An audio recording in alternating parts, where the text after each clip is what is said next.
The Adventures of Raffi and Clee. Hola, you amazing creative people out there.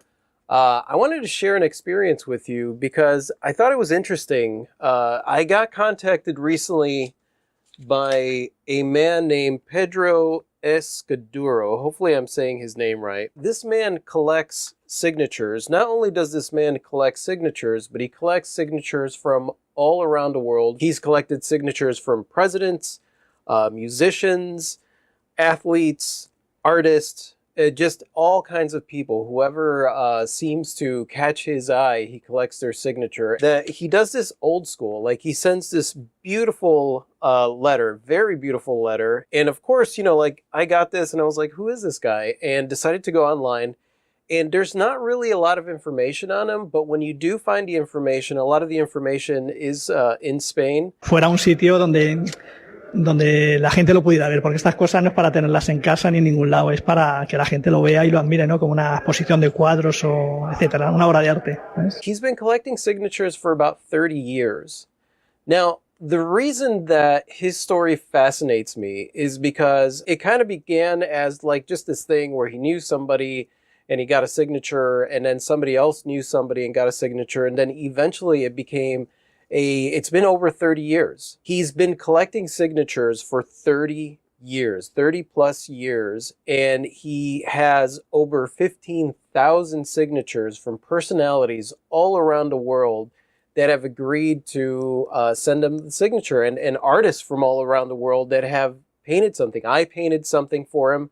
Now, the thing is, I felt a little bit bad because he had reached out to me 2 years ago, and it took me about 2 years to actually send him something back. So I'm very excited that I'm sending him something back. I'm honored to be in this collection. There are some big names in this collection, and it's interesting because I was like, well, why me? Like, I'm not anybody. Something about my art and something about the way that we put ourselves out in the world caught his attention. And now my signature is going to be amongst the signatures of presidents and different. I just think it's really cool. I think it's really cool. I think that it's cool that he's doing this. It doesn't matter what it is. Like, when you're passionate about doing something and the fact that you're like putting yourself out there, he's opening up these exhibitions of these pieces as if it's a signature museum. And it's really cool because it really captures the last 30 years of culture. Even when it comes to selling it, he's been asked several times whether or not he's going to sell his collection, and he doesn't want to. He wants the collection to end up somewhere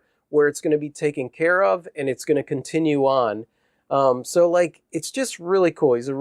He sounds from the interview and from the correspondence that I've got from him like a really beautiful human who is just fascinated by keeping records of just the people that he's been interested in. And I think it's cool that I get to be a part of that. When somebody shows that much interest and so much passion in people. And not just, I think the coolest thing, because his energy comes across as like super nice guy, super genuine guy. All joking aside, I think it's rad what he's doing. Yeah. And I think it's rad that your signature is going to be part of it.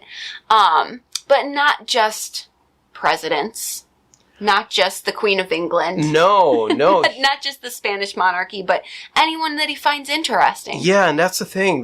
Like, he's very, it's about the responses and the humanity. You hear him talking about it, and it's about the humanity. It's not like he's looking at the Queen of England as anything more or a president as anything more, because the signatures are just shown together. Yeah. And I think that's really cool because, well, we're all equal and shit. I don't think we need any excuses to go to Madrid, Spain, but this would be a really good one. Hey, does he have a permanent location or is he moving it around? I think he moves it around. He tours around with it, which is really cool. Is really cool.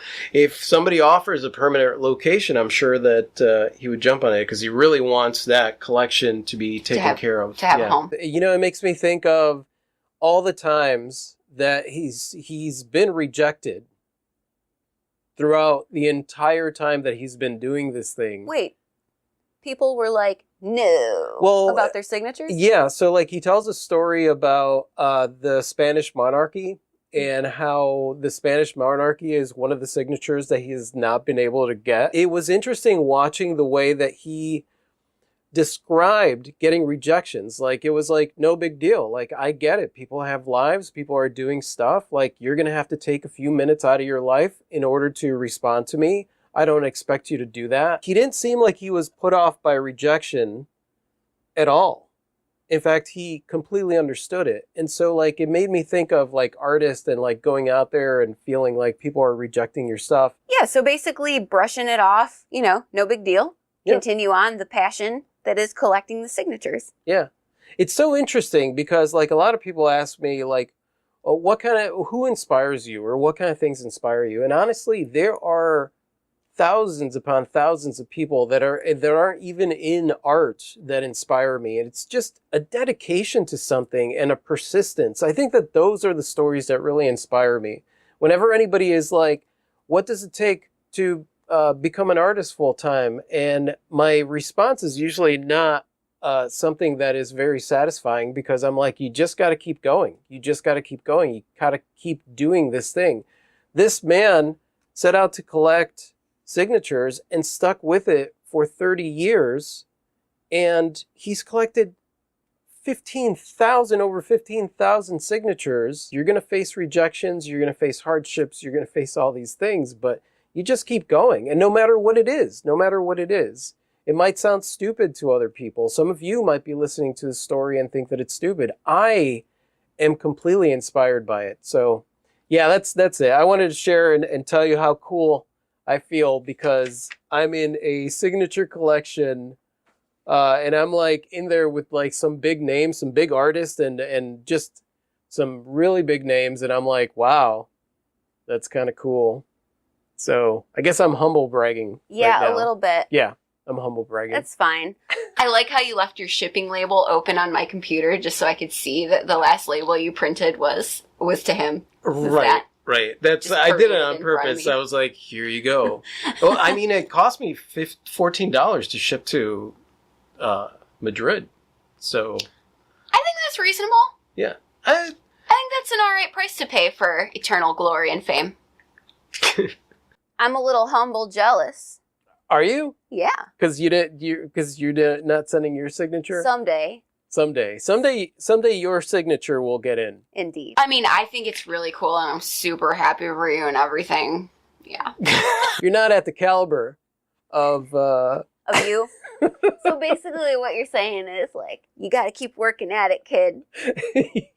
Someday you'll get there, kid. He meant to send it to you and somehow got the names mixed up. Nah, I don't think so. And that's it, you guys. That's all I wanted to share with you. I thought you would have a little fun with that story, because it's truly, I find it inspiring. So hopefully it inspired some of you. I'm honored. I'm honored to be part of the collection. I am sorry for you that you're not. Someday you'll be worthy, maybe. Perhaps. Thank you for watching up to this part. And if you are watching up to this part, you get to hear Clee say, Thank you so much. thank you so much. And you get to hear me say, I adore you guys, and I will talk to you soon. You want to say goodbye, Clee? Good day. Adios.